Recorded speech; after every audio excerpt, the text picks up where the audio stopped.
नमस्कार नमस्कार। दोस्तों, आज की कहानी भागवत पुराण से ली गई है।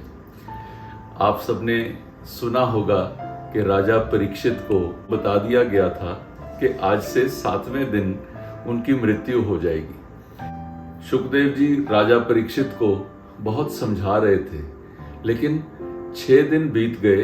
राजा परीक्षित को मृत्यु का भय बहुत तंग कर रहा था। तो शुकदेव जी ने कहा कि चलो मैं तुम्हें एक कहानी सुनाता हूँ। एक बार एक राजा था जो जंगल में भटक गया और उसके सब लोग पीछे रह गए। अब रात पड़ने लगी तो जंगल में जो जंगली जानवरों की आवाजें आनी शुरू हुई, तो उसको कुछ भय भी लगने लग पड़ा कि अब मैं कहाँ जाऊं। इतनी देर में एक दूर एक कुटिया दिखाई दी। जैसे ही वो कुटिया के पास पहुंचे तो उसकी खिड़की से थोड़ी थोड़ी सी दीप की रोशनी उनको दिखाई दी। जैसे ही वो दरवाजे के पास पहुंचे, उस कुटिया से इतनी बुरी गंध आ रही थी कि ऐसा लगा कि जैसे राजा को कि शायद वो कहीं वहीं पर बेहोश ना हो जाए। उन्होंने दरवाजा खटखटाया तो दरवाजा आधा खुला ही पाया और अंदर देखा तो एक व्यक्ति लेटा हुआ था जो चलने में भी सक्षम नहीं था। और उस कमरे के अंदर ऐसे हालात थे कि कहीं पर मांस और हड्डियां लटक रही थी। उस कुटिया के एक कॉर्नर में उस व्यक्ति ने शौचालय भी बनाया हुआ था, वहां से भी बहुत बुरी बदबू आ रही थी। अब राजा के लिए वहां पे खड़े होना भी, 1 मिनट के लिए सांस लेना भी इतना मुश्किल था।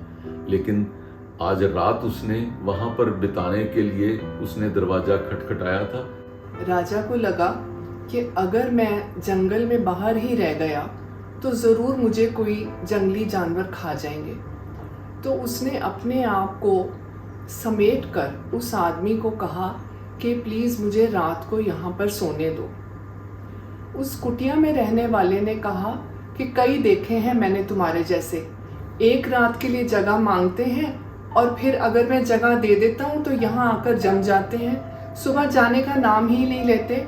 इसलिए मैं तुम्हें यहाँ पर नहीं रहने दूंगा, तुम यहाँ से जाओ।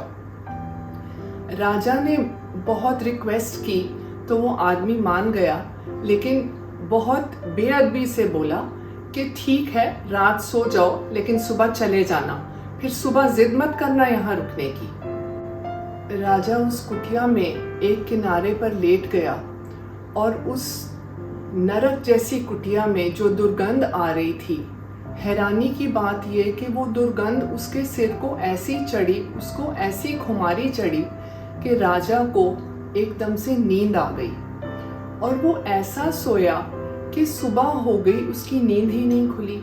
उसकी बॉडी इतनी रिलैक्स हो गई उस दुर्गंध में कि उससे उठा ही नहीं गया। उस कुटिया के मालिक ने बड़े गुस्से से राजा को पैर मारा और बोला, उठो और यहाँ से जाओ। राजा ने आंखें खोली और बोला कि इतनी अच्छी नींद तो मुझे कभी आई ही नहीं। मैं तो यहाँ पर आकर इतना रिलैक्स हो गया हूँ, कुछ दिन मुझे यहाँ और रहने दो।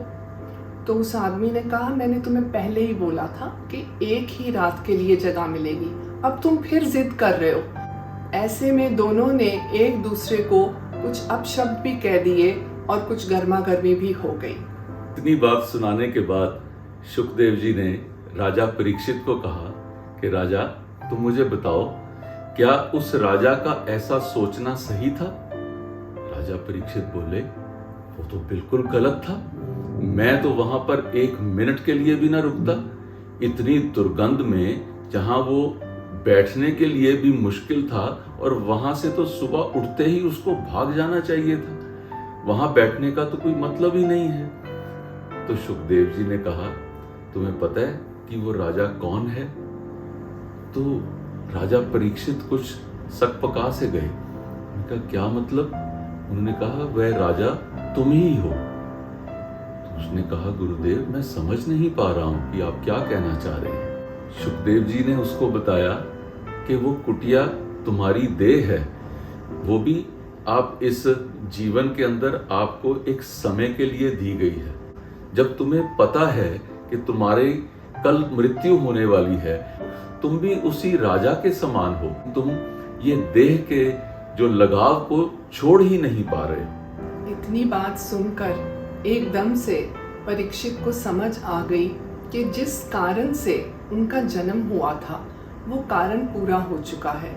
जितना समय उनको दिया गया था वो समय पूरा होने जा रहा है, और ऐसे में उन्होंने अपनी सारी अटैचमेंट को छोड़कर आगे वाले सफ़र की तैयारी करनी शुरू कर दी और वो मृत्यु के लिए तैयार हो गए। यही बात हमारे शास्त्रों में कई तरीके से बताई गई है कि जब तक हम इस संसार में हैं तो हम अपनी ड्यूटी को निभाएं और अच्छे से निभाएं, लेकिन जब जाने का समय हो जाए तो जाने की तैयारी करें और अटैचमेंट से अपने आप को मुक्त करें। अगर भागवत पुराण से ली गई ये कहानी आपको अच्छी लगे तो सनराइज की टीम को लगेगा कि हमारा प्रयास सफल हुआ। धन्यवाद। अगर आपने हमारे वीडियोस नहीं देखे हैं तो नीचे दिए गए किसी भी लिंक पर क्लिक करें और लॉग इन करें।